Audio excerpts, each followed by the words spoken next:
जय श्री राम दोस्तों, आज सुनाऊंगी प्रभु श्री राम की गिलहरी पर कृपा की कथा। भगवान जब किसी जीव पर कृपा करते हैं तो वे ये नहीं देखते कि उन्हें कितना जप तप पूजा पाठ या यज्ञ हवन किया गया। किसी भी मनुष्य का बड़े से बड़ा जप तप परमात्मा को कृपा करने के लिए विवश नहीं कर सकता और ना ही वह भगवान की प्राप्ति का मूल्य ही हो सकता है। भगवान तो करुणा के सागर हैं और भाव के भूखे हैं। वे तो केवल जीव के अंतर्मन के प्रेम और सच्ची श्रद्धा को देखते हैं।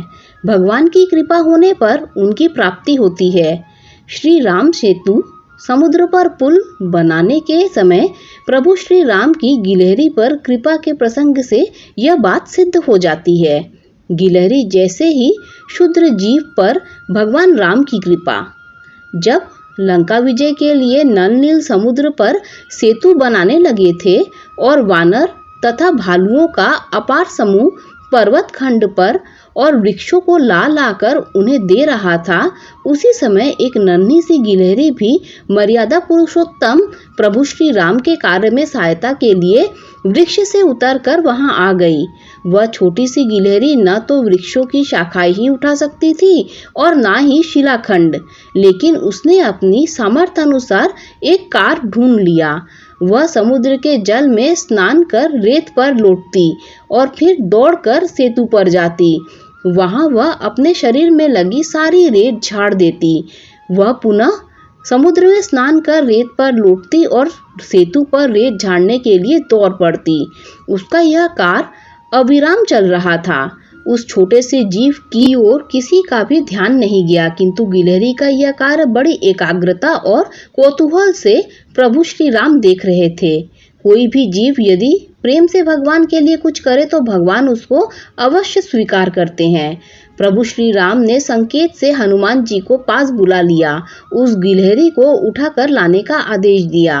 हनुमान जी ने उस गिलहरी को उठाकर श्री राम के कमल से भी कोमल और बंधु पुष्प जैसे रक्त वर्ण हाथ पर रख दिया। प्रभु श्री राम ने उस नन्ही गिलहरी से पूछा, तू सेतु पर क्या कर रही है?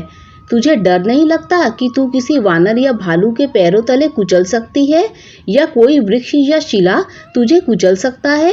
प्रभु श्री राम की बात सुनकर गिलहरी के खुशी के कारण रोम फूल गए। वह श्री राम जी के कर कमल पर गिरकर बोली, मृत्यु 2 बार तो आती नहीं। आपके सेवकों के चरणों के नीचे आकर मेरी मृत्यु हो जाए, यह मेरा सौभाग्य होगा।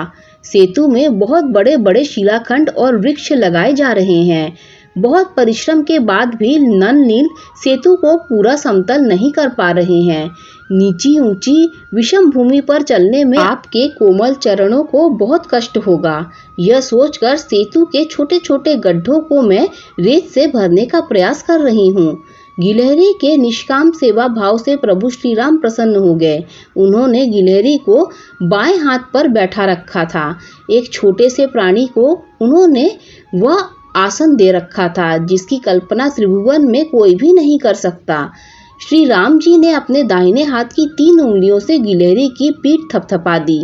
ऐसा माना जाता है कि गिलहरी की पीठ पर श्री राम की उंगलियों के निशान के रूप में 3 श्वेत रेखाएं बन गई। तभी से गिलहरियों की पीठ पर वे रेखाएं होती हैं। इस प्रसंग से स्पष्ट हो जाता है कि भगवान किसी भी प्राणी के न तो शारीरिक सौंदर्य पर रीझते हैं और न ही आर्थिक वैभव पर, क्योंकि उनके समान दिव्य सौंदर्य, दिव्य गुण, ऐश्वर्य संसार में किसी के पास नहीं है।